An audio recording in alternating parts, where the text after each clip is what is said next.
meu nome é Leonardo. Oi, o meu nome é Rayane. No vídeo de hoje vamos continuar as entrevistas com os professores do IFSC. O entrevistado de hoje é o professor Maurício, que dá aula no IFSC na área de eletroeletrônica. Para iniciar, a gente gostaria que o senhor se apresentasse, falasse a sua formação e onde o senhor se formou. Ah, então, eu sou o professor Maurício Martins Taques, sou professor do IFSC em Joinville. Minha formação é engenharia industrial elétrica, né, com ênfase em eletrônica e telecomunicações. E eu me formei na UTFPR, né, que é a Universidade Tecnológica Federal do Paraná, antigo Cefet, né? Na época era Cefet ainda, Cefet Paraná. E aí depois eu fiz uma especialização em educação tecnológica e depois um mestrado em telemática e agora estou terminando o doutorado em engenharia biomédica. Que chique. O professor dá aula no IFSC já faz quanto tempo? Então, no IFSC já fazem 13 anos, né? Eu comecei aqui em 2007, só que eu comecei a lecionar em 94, né?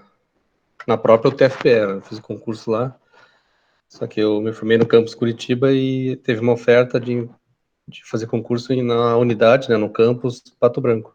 Aí eu e mais um colega, nós fomos para o campus de Pato Branco, lá no sudoeste do Paraná, começar a carreira aí docente. Legal. O que cativou o professor seguir a área da elétrica? Da elétrica? Então, Aham, eu inicialmente, eu pensava em veterinária quando eu era criança, né? E aí, queria ser médico veterinário. Aí depois, quando eu comecei, na época era segundo grau que a gente chamava, né? Os, o ensino médio, aí eu comecei a ver revistinhas de eletrônica, né? O irmão mais velho meu, ele comprava umas revistinhas de eletrônica e comecei a comprar também os componentes nas lojas de eletrônica, comecei a montar umas plaquinhas. E aí eu comecei a gostar da tecnologia, né? Ela começou a me fascinar. E aí tive contato também com alguns jogos na época lá do passado, né? Alguns simuladores de voo em computador, né? No computador da Taltech. E tinha os videogames, né? Antes do Atari também. Então aquelas coisas foram me fascinando, né? A tecnologia e eu comecei a me apaixonar por ela, né? Cheguei a fazer um vestibular para medicina, porque sério? meu pai ficava insistindo para fazer o vestibular, mas acabei entrando na engenharia. O professor dá aula sobre quais matérias dentro da eletroeletrônica atualmente? Nesse semestre eu estou trabalhando com medidas elétricas e projetos elétricos prediais, né? Eu já trabalhei com diversas, né, eletricidade, comandos elétricos, comandos industriais, né, eletrônica analógica, eletrônica digital, eletromagnetismo, teve microcontroladores também, então já trabalhei com algumas disciplinas, algumas disciplinas de telecomunicações também, lá no campus Pato Branco.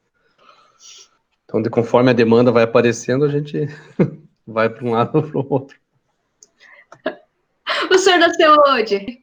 Em Curitiba, Em Curitiba? Curitiba, Paraná. Vivi no É, interior também, mas nasci em Curitiba, fui morar no interior até os 4, 5 anos, né, em Castro e Venceslau Braz, são duas cidades do interior do Paraná. Depois voltei para o campus, voltei para Curitiba e fiquei até me formar. Aí depois eu fui trabalhar em Pato Branco como ah, professor. indo para o tema de educação, na opinião do senhor, o ensino ele está sendo valorizado de maneira que deveria ser hoje em dia? Então, o ensino, atualmente, vamos falar de ensino Brasil, né? De educação, né? Isso. Eu acredito que atualmente a gente está com uma desvalorização muito forte, né? Tanto na área da educação quanto na área da ciência, né? Está tendo uma desvalorização muito grande, tanto que a gente vê poucos jovens, né? Com interesse de lecionar. Isso já vem desde até da minha época, né? Sempre, cada vez mais, a gente vê poucos jovens querendo seguir a carreira de professor, né? Então, assim, uma alegria muito grande quando a gente vê, né, gente despontando na área da docência, né. Eu tô fazendo doutorado, eu tenho colegas jovens, né, ali com 25, 29 anos que estão se especializando, né, mestres, doutores, para que eles desejam ser professores, né. Então eu fico feliz, mas infelizmente a sociedade não reconhece muito, né, o professor não respeita, e até níveis salariais também, né, isso no espectro, eu vou falar nacional, né, tem tanto das instituições particulares, né, municipais, estaduais e federais, então há uma desvalorização muito grande, né. E desrespeito também, né, tem casos aí que a gente vê até de brigas entre alunos e professores, né, então há um desrespeito e uma desvalorização, né, por parte da sociedade mesmo, né. Então vejo que realmente precisa mudar um pouco essa mentalidade, né. Antigamente eu acho que o professor ele era uma autoridade, né, na sociedade, hoje ele não é mais tratado assim, né. Do ponto de vista do professor, o que poderia mudar para que a educação fosse vista de uma maneira mais importante? Completando, né, o que eu estava falando, acho que a questão desde a valorização salarial, né, para atrair os jovens a seguir essa carreira, porque hoje às vezes acaba acontecendo, né, de pessoas que acabam assumindo a profissão docência só como uma opção de emprego, né, e não às vezes pelo amor ao processo de ensinar e aprender, né. Porque o maior orgulho nosso é ver o aluno aprendendo, né, então, assim, eu vejo que tem muita gente que às vezes não vê com esse lado, né, vê a oportunidade só de ter um emprego e entrar na docência. Então, esse que é um problema aí que precisava mudar. Então, se a gente incentivar desde o início os jovens aí, como uma carreira interessante, valorizada, né, que ele vai digna, né, como outras carreiras, né, porque hoje você vê que a moda é a medicina, né, muita gente quer ser médico, né, e, e assim, todas as profissões têm que ser valorizadas, né, e respeitadas, né, e aí você conseguiria atrair muito mais os jovens a seguir essa carreira, né. Da opinião do senhor, qual que é a importância de uma boa formação, de um bom estudo?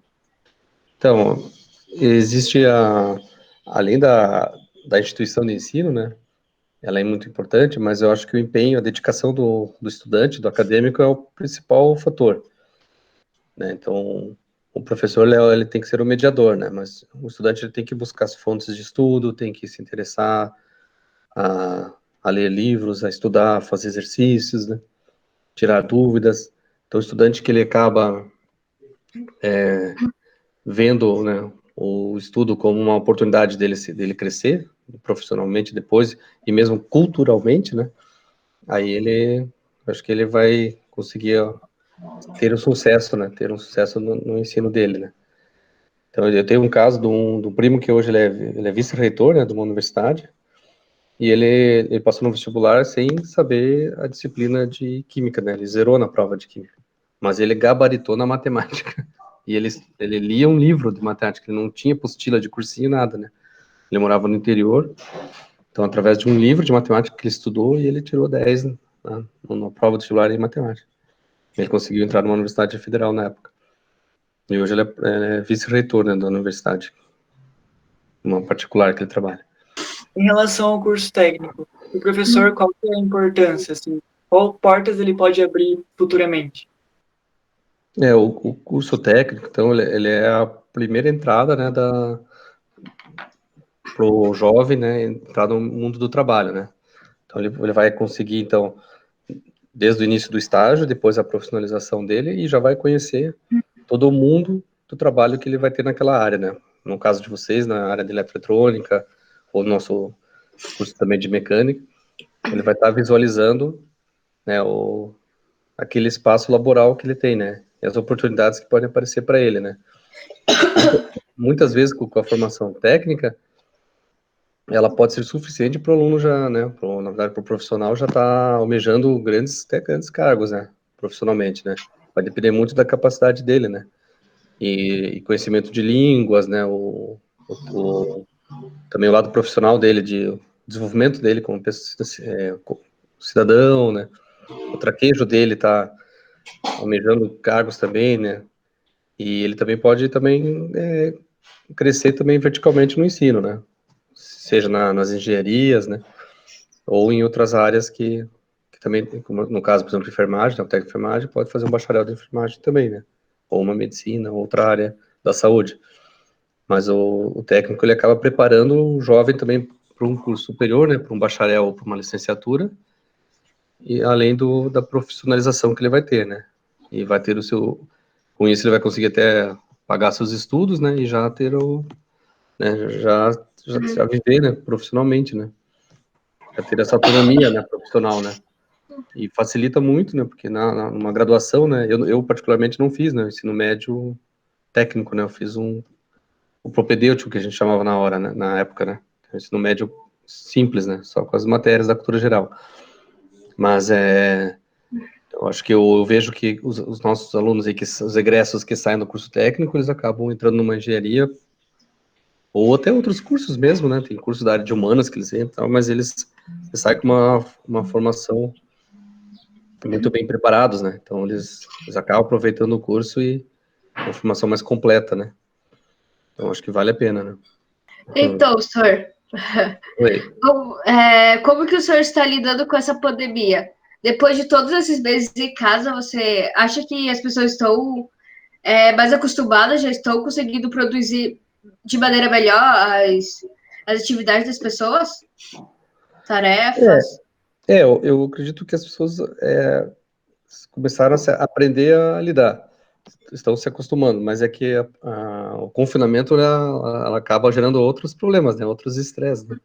A nossa ansiedade vai aumentando, né, a nossa gula aumenta, né, então, né, a gente acaba sendo mais amigo da geladeira, só que eu acho que a gente já está aprendendo a lidar, né, tem pessoas que não conseguiram lidar né, com o estudo em casa, né, com o home office, vou falar assim, tanto no caso do processo de ensino aí, né, aprendizagem, né, tanto os alunos quanto os professores, né, mas é uma questão de adaptação, né, mas tem gente que tá conseguindo lidar, mas não é a mesma coisa, né, a gente precisa da socialização de sala de aula, né, porque a gente não consegue, muitas vezes, estar trabalhando em aula e a gente não vê a reação, né, dos alunos, né, os alunos acabam até nem abrindo a câmera, então a gente não vê como que eles estão se reagindo, né, conforme o processo, né.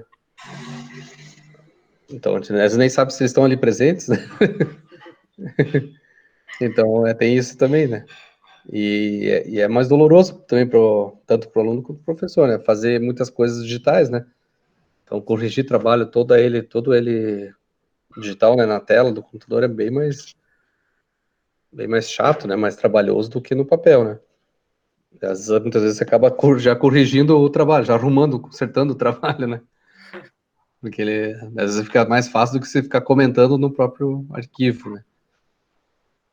Até fiz isso hoje com um relatório de estágio, né, de uma aluna nossa que está fazendo estágio de docência, né? Ela já é técnica, engenheira, e ela faz um estágio numa disciplina minha da noite, né? De projetos. Ela e um colega, eles são alunos do Cerfead, do IFSC, é um curso de docente, né? Eles estavam acompanhando a turma e eles me entregaram o relatório e eu preferi já arrumar o relatório mesmo, do que comentar, porque realmente às vezes fica mais fácil, né? Então, realmente, é uma questão de adaptação, né? Tem gente que se adapta melhor, né, às mudanças e tem gente que não consegue, né? Tem gente que às vezes foge, né? No caso da turma que eu ministrei com vocês, eu acho que tive 2 casos de alunos que eu não consegui resgatar, né? Então tem uma porcentagemzinha que a gente realmente acaba perdendo. E tem a questão da inclusão, né, digital também, né? Tem gente que não tem os recursos tecnológicos, né? E aí a gente acaba perdendo mesmo, né, esse processo, né, de ensino-aprendizagem, né? O aluno às vezes não tem os recursos, só tem um celular com uma internet ruim, às vezes não tem, então fica bem mais complicado para ele, né? A gente vê casos no Brasil aí de gente de cidades que transmitiram via rádio, né, as aulas, né, para o município todo, né, então eles sintonizavam na rádio a aula daquela matéria, que tiveram que fazer alguma coisa, né, realmente a educação esse ano ela foi muito prejudicada, né. Inclusive, uma das maiores dificuldades é a questão das aulas de laboratório, né? Porque os alunos eles não conseguem ter esse contato com os equipamentos. O professor acha que quando voltar, os alunos vão ter muita dificuldade ou eles vão conseguir se readaptar? Eu acho que nós né, na instituição, nós vamos fazer o maior esforço para fazer com que vocês se readaptem o mais rápido possível, né? Então, as simulações, eu acho que elas ajudam, elas não resolvem o problema, né? Porque o técnico justamente é o cara que vai pôr a mão na massa, né? Então, ele precisa, desde soldar um componente, né, um fio, um componente, fazer uma instalação elétrica, fazer né, uma ligação de comandos para ligar o motor, né, conseguir polarizar um transistor, montar uma placa, enfim. Tudo isso realmente é só na prática, né? Mas a gente confia muito né, nos nossos acadêmicos aí, que vocês são dedicados, né? Então, vocês vão conseguir, com certeza, né, recuperar rapidamente, né, essa parte laboratorial, né? A parte prática vai dar, vamos ter que fazer algumas dedicações aí de horas a mais, né? Talvez em contraturnos, vamos ter que bolar algum mecanismo aí para fortalecer isso aí. Vai ser um momento aí de grande esforço aí, tanto dos docentes quanto principalmente dos alunos, né? Vamos ter que nos dividir bastante professores também para atender os alunos, né? A gente pode perceber também, né, nessa pandemia que teve criação de novos recursos, né, para realizar aulas melhores, né, aulas ANP, aulas não presenciais. O professor acha que algumas dessas mudanças, né, criação e desenvolvimento de tarefas, atividades e recursos vão continuar existindo depois de voltar às aulas presenciais? Eu acho que sim, acho que alguma coisa a gente acabou aprendendo, né? Então, o processo de ensinar, ele é um processo também de aprendizado, né? O professor, ele sempre tem que estar aprendendo, né? E as novas tecnologias vieram também para ajudar, né? Então, nós, na verdade, toda instituição já conta, né, federal já conta com a plataforma do Moodle, né? E alguns cursos nossos aqui, até do campus, já usam a plataforma Moodle, né? Gestão hospitalar, enfermagem, eles já usam, né? O técnico a gente não está usando. Mas alguns professores já estão migrando, né?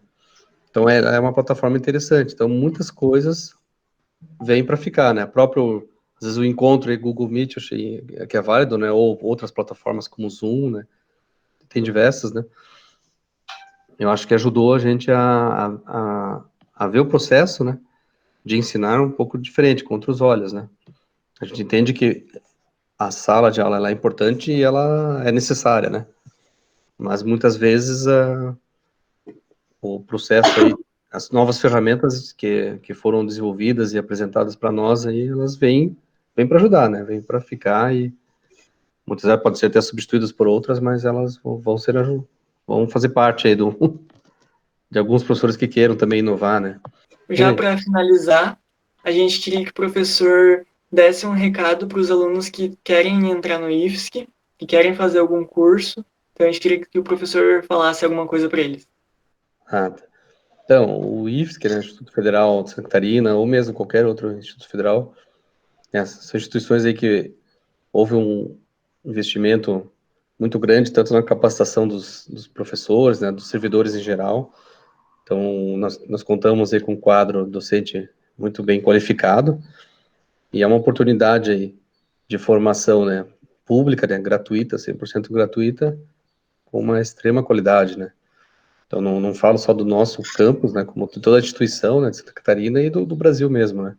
Conhecendo aí, já estive à frente da gestão também, e a gente sabe aí que a seriedade que essas instituições carregam aí, né, no seu trabalho, ela é muito comprometida, né, e são instituições muito comprometidas e sérias, né.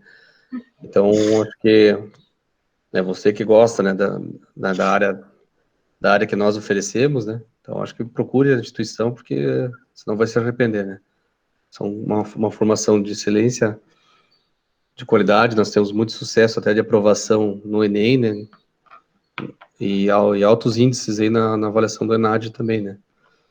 Então, sempre estamos ali disputando aí os primeiros lugares aí, né. Então, o Instituto Federal é uma instituição aí que, se tiver oportunidade, nos procure aí, vem até nós, né? Vem estudar aí com a gente. Muito obrigado a todos que acompanharam o vídeo. Não se esqueça de se inscrever no canal, curtir, compartilhar. E nós nos vemos no próximo vídeo. Tchau!